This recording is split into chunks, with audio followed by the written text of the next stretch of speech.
পঞ্চম শ্রেণীর প্রিয় শিক্ষার্থী বন্ধুরা, আজ আমি লেসন 10-এর এই গ্রেট সোশ্যাল রিফর্মারের যে সমস্ত অনুশীলনীগুলো আছে সেগুলোর আমি উত্তরগুলো বলে দেব। প্রথমে আমরা দেখতে পাচ্ছি let's match column A with column B, অর্থাৎ এ কলামের সঙ্গে বি কলাম মেলাও। প্রথমে এ কলামের আমি পুরোপুরি পড়ে নিচ্ছি। প্রথমে দেখো তোমরা, প্রথমে আছে বিদ্যাসাগর, বিবেকানন্দ, রাজা রামমোহন রায় আর ডিরোজিও। কলাম বিতে আছে started young Bengal movement. Young Bengal movement শুরু করেছিলেন যে stop the evil customs of Sati, সতীদাহ প্রথার বিরুদ্ধে যিনি থামানোর চেষ্টা করেছিলেন বা থামিয়েছিলেন। Spread the message of the brotherhood, ভ্রাতৃত্বের ডাক দিয়েছিলেন যে। আর স্টার্টেড উইডো রিম্যারেজ, অর্থাৎ বিধবার পুনর্বিবাহের ব্যবস্থা করেছিলেন। তো প্রথমে আমরা দেখতে পাচ্ছি, মিলিয়ে দেব, বিদ্যাসাগর স্টার্টেড উইডো রিম্যারেজ, অর্থাৎ বিদ্যাসাগর বিধবার পুনর্বিবাহের ব্যবস্থা করেছিলেন। বিবেকানন্দ করেছিলেন spread the message of the brotherhood, ভ্রাতৃত্বের ডাক দিয়েছিলেন। রাজা রামমোহন রায়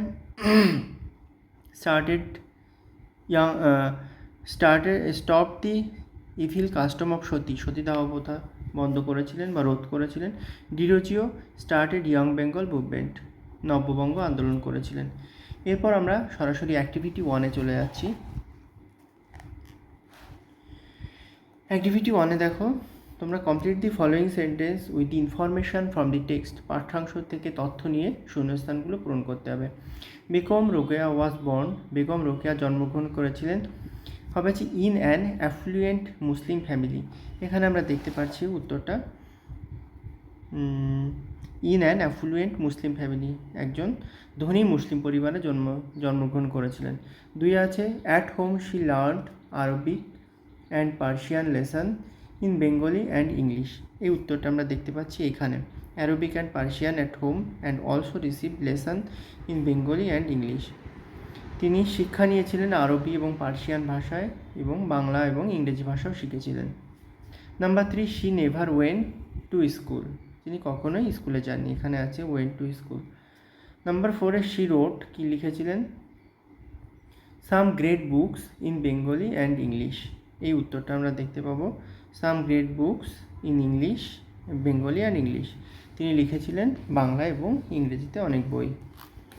অ্যাক্টিভিটি 2-তে কি দেখো, table A and table B have words with opposite meaning, মানে এ টেবিলের সঙ্গে বি টেবিলে যে সমস্ত বিপরীত শব্দগুলো আছে সেগুলো মেলাতে বলছে, এলোমেলো দেওয়া আছে। এ কলামে আছে কাইন্ড মানে দয়ালু, বিতে আছে পুয়ার অর্থাৎ দরিদ্র, ডিসঅ্যাডভান্টেজ মানে পিছিয়ে পড়া, রিমেম্বার মানে মনে রাখা। এদিকে রিচ অর্থাৎ ধনী, ফরগেট মানে ভুলে যাওয়া, ক্রুয়েল মানে রাগী, ডিসঅ্যাডভান্টেজ মানে পিছিয়ে পড়া। কাইন্ড হচ্ছে ক্রুয়েল, কাইন্ড মানে দয়ালু, ক্রুয়েল মানে হিংসাত্মক, পুয়ার রিচ, অ্যাডভান্টেজ মানে সুবিধাপ্রাপ্ত, ডিসঅ্যাডভান্টেজ মানে পিছিয়ে পড়া, রিমেম্বার মানে মনে রাখা, ফরগেট মানে ভুলে যাওয়া। অ্যাক্টিভিটি 3-তে দেখো, let's write T for true and F for false statement in the given boxes. নিজের লাইনগুলো পড়ো এবং যেটা সত্য সেটা টি লেখো এবং যেটা ফলস বা মিথ্যা সেটা এফ লেখো। Number 1, Begum Rokeya never thought about others, Begum Rokeya কখনো অন্যের কথা চিন্তা করতেন না। এই বিবৃতিটা ভুল আছে, ফলস। নেক্সট দেখো তোমরা, 2 জায়গায় আছে Begum Rokeya demanded education for woman, Begum Rokeya মহিলাদের জন্য শিক্ষার দাবি জানিয়েছিলেন, স্টেটমেন্টটা ট্রু আছে। 3, she wrote against the social injustice, তিনি সামাজিক বৈষম্যের বিরুদ্ধে লড়াই করেছিলেন বা লিখেছিলেন, এটা ট্রু বা সত্য। Number 4, she never felt the importance of woman in family, পরিবারের মহিলাদের জন্য যে গুরুত্ব রয়েছে সেটা তিনি অস্বীকার করতেন বা মেনে নেননি, এই স্টেটমেন্টটা ফলস আছে। অ্যাক্টিভিটি 4-এ দেখো, find out the words cluster describing words and naming words from the above the text. পাঠ্যাংশ থেকে নিয়ে ডিসক্রাইবিং ওয়ার্ড মানে বর্ণনামূলক শব্দ এবং নেমিং ওয়ার্ড মানে নামবাচক শব্দের সঙ্গে যুক্ত হবে বলেছে, ডিসক্রাইবিং ওয়ার্ড এবং নেমিং ওয়ার্ড। একটা দেওয়া আছে, তোমাকে অপর একটা জুড়ে দিতে হবে। এক্সাম্পল উদাহরণ দিয়ে একটা দেখিয়ে দিচ্ছি, সোশ্যাল রিফর্মার মানে সংস্কারক। তাহলে সোশ্যালটা হচ্ছে তোমার ডিসক্রাইবিং ওয়ার্ড, আর রিফর্মার মানে সংস্কারক হচ্ছে নেমিং ওয়ার্ডস। সেরকমভাবে পাঠ্যাংশ থেকে খুঁজে নিয়ে লিখতে গেলে দেখা যাবে যে হেলদি মানে স্বাস্থ্যবান ফ্যামিলি, পরিবার। হেলদি ফ্যামিলি মানে স্বাস্থ্যকর পরিবার। একটা ডিসঅ্যাডভান্টেজেস ওম্যান, ডিসঅ্যাডভান্টেজ হচ্ছে এখানে ডিসক্রাইবিং ওয়ার্ড, ওম্যান মানে মহিলা বা নারী। নাম্বার 4 ফার্স্ট ওম্যান, ফার্স্ট হচ্ছে describing words and naming word হলো ওম্যান। একইভাবে নাম্বার 5 হবে স্ট্রং হিউম্যানিস্ট মানে শক্তিশালী মানুষ। 6 আছে ফেমাস বুকস হবে বিখ্যাত বই। আইডিয়াল লেসন মানে প্রকৃত শিক্ষা। 8 আছে গ্রেট বুকস মানে মহান বইগুলি। লেটস লার্ন, এবার কিছু শিখতে বলেছে তোমাদের। Let's find the meaning of the following science মানে নিচের যে চিহ্নগুলো আছে সেগুলো কোন ক্ষেত্রে বসবে সেটা তোমাদের এখানে দেওয়া আছে। যেমন কোশ্চেন মার্ক দেখতে পাচ্ছি প্রথমে। Tell us that it is the question মানে যখন কোনো প্রশ্ন করা হবে তখন তার শেষে সেন্টেন্সের শেষেই কোশ্চেন মার্কটা থাকবে। It is a question mark, এটাকে বলা হয় কোশ্চেন মার্ক। 2 নম্বরে আছে full stop. Tell us that we stop here, যখন আমরা কোনো সেন্টেন্স বলতে গিয়ে থেমে যাই তখন শেষে ফুল স্টপ দিতে হয়, it is a full stop. Number 3 দেখো comma. Tell us that we stop here for a short while, যখন আমরা কিছু সময়ের জন্য থামি, ইট ইজ এ কমা, তখন আমরা কমা ব্যবহার করি বা এটা হলো একটি কমা। এটা হচ্ছে কোলন, দুটো ফোঁটা পরপর। Tell us that list or a topic follows from here, যখন কোনো topic, tell us that list or a topic follows from here মানে কোনো লিস্ট বোঝাতে বা অনেকগুলো জিনিস থাকলে সেখানে আমরা এই কোলন ব্যবহার করি, ইট ইজ এ কোলন। এটা semicolon indicates the break of the sentence, যখন কোনো বাক্য বলতে বলতে পুরোপুরি থেমে যাওয়া হয় তখন সেমিকোলন ব্যবহার করা হয়। এবার হচ্ছে apostrophes indicate the possessiveness, it is an apostrophes, যখন কোনো পসেসিভনেস দেখানো হয় বা কোনো কিছু সম্পর্কে বলা হয় তখন তাকে এই অ্যাপোস্ট্রোপিয়াস ব্যবহার করা হয়। এবার হচ্ছে এক্সক্লেমেশন ব্যাখ্যা মানে কোনো বিস্ময়বোধক চিহ্ন বলা হয় এটাকে। যেমন ইন্ডিকেটস দি সারপ্রাইজ, জয় আর অ্যাঙ্গার। সারপ্রাইজ মানে চমকে যাওয়া, জয় মানে আনন্দ এবং অ্যাঙ্গার মানে রাগ দেখানোর জন্য এই শব্দগুলো ব্যবহার করা হয়, একে বলা হয় এক্সক্লেমেশন মার্ক মানে বিস্ময়বোধক চিহ্ন। আরও দুটো আমরা দেখতে পাচ্ছি এখানে আছে। 8 আছে হাইফেন ইন্ডিকেটস দি কম্পাউন্ড ওয়ার্ড, কোনো কম্পাউন্ড বা মিশ্র বাক্য থাকলে তো সেক্ষেত্রে আমরা হাইফেন ব্যবহার করি। এরপর থাকছে কোটেশন মার্ক ইন্ডিকেটস দি ডাইরেক্ট স্পিচ, কোনো ব্যক্তির কথা যদি সরাসরি বসিয়ে দেওয়া হয় তখন সেক্ষেত্রে কোশ্চেন মার্ক ব্যবহার করা হবে।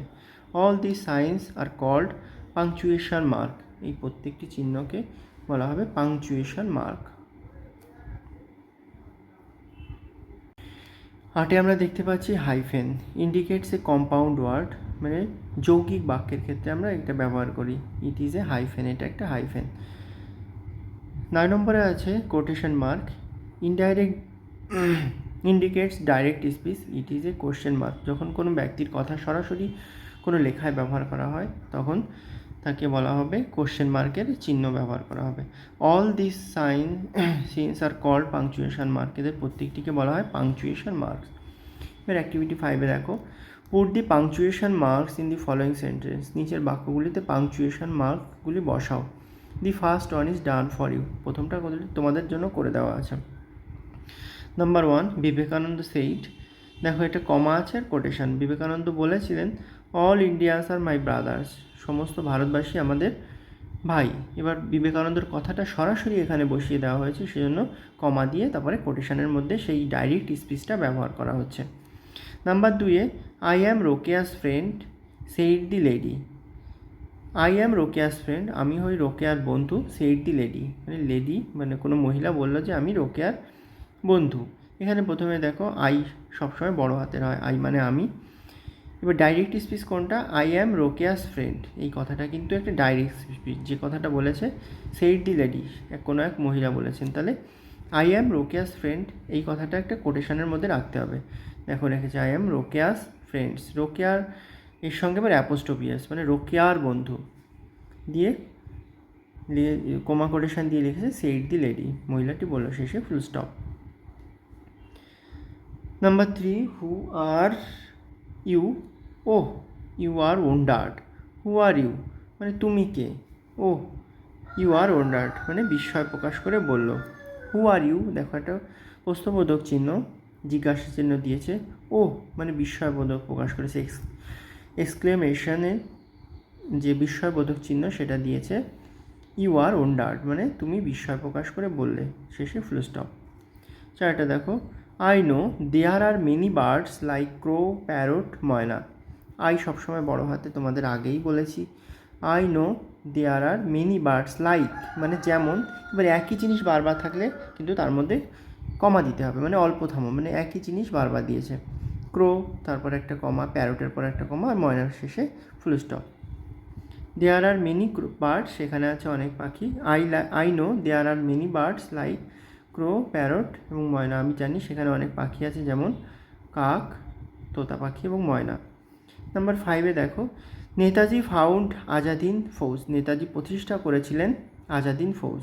তাহলে নেতাজির এন বড় হাতের, নেতাজি ফাউন্ড আজাদিন ফৌজ, ফুল স্টপ।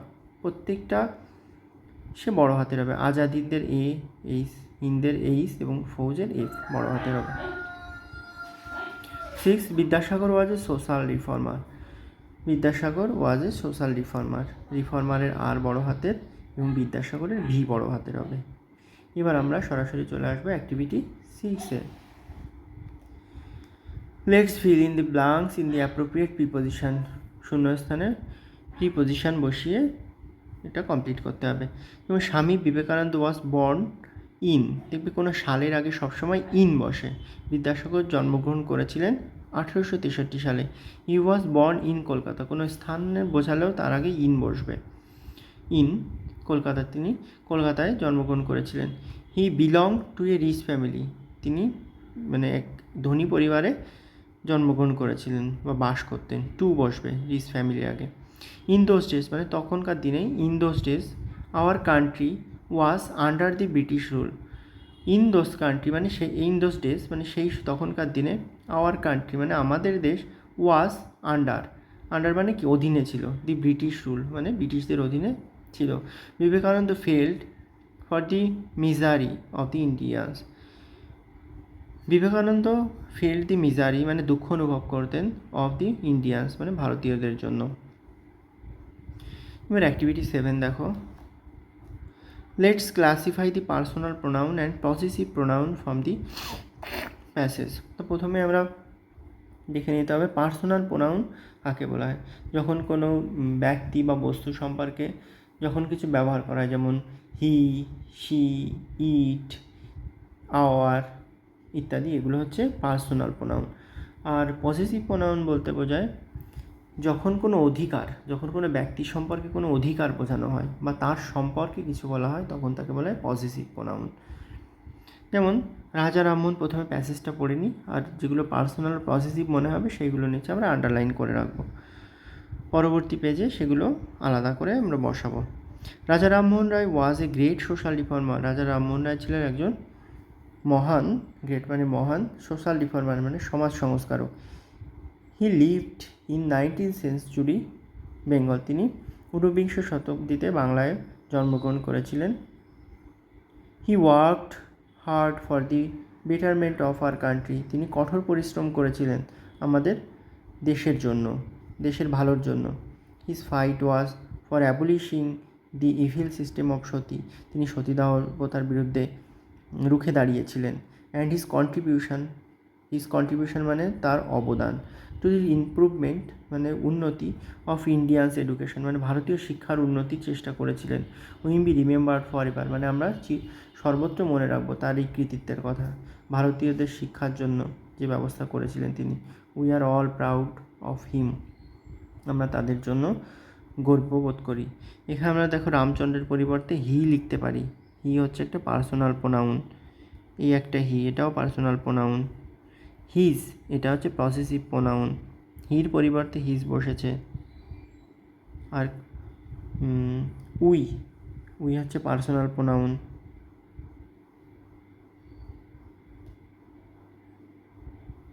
ব্যাস, এরপরে পেজে আমরা সেটাকে ভাগ করব। দেখো এখানে একটা করে দেওয়া আছে, অ্যাক্টিভিটি 7-এর B, change the personal pronouns, use the activity 7-এর এ। এখানে একটা ভুল আছে, 7-এর এ ঠিকই আছে। অ্যাক্টিভিটি 7-এর B, change the personal pronoun use to the activity 7-এর A into possessive pronoun on is done for you. অর্থাৎ পার্সোনাল প্রোনাউনগুলিকে পসেসিভ প্রোনাউনে পরিণত করতে হবে। পার্সোনাল প্রোনাউন হি থেকে হিজ হয়েছে।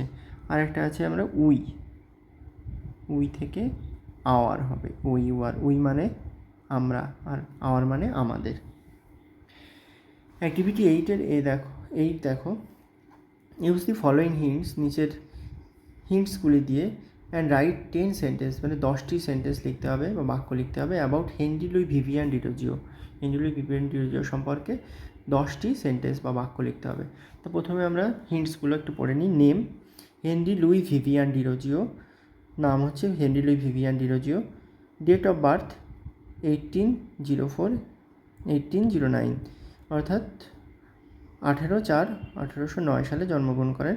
Parents name Francis Derozio, mother's name Sophie Johnson, place of birth Entally Kolkata, school David Drummond's, Dharmatala academy, service teacher of English literature and history Hindu college, মানে ইংরেজি শিক্ষক ছিলেন এবং ইতিহাসের শিক্ষক ছিলেন হিন্দু কলেজে।